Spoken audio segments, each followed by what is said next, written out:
আজ হাল্ক ভাইকে খুব ভয়ঙ্কর লাগতেছে।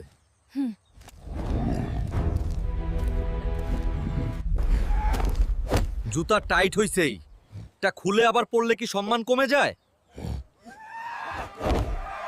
আমি তোদের গ্রাম ধ্বংস করতে এসেছি। ঠিক আছে, কিন্তু দুপুরে এসেছিস কেন? কেন?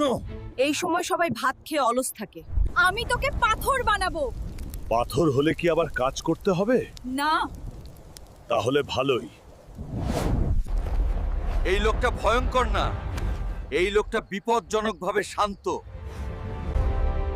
আমি কাউকে ভয় পাই না, এইভাবে না। কিভাবে? রাতে ভু দিলে গলা ব্যথা করে। আমি তোকে মেরে ফেলবো। আজ না কাল। আজ। আজ তো ম্যাচ আছে না, কালকে। ভয় দেখানো একটা আর্ট, সবাই পারে না।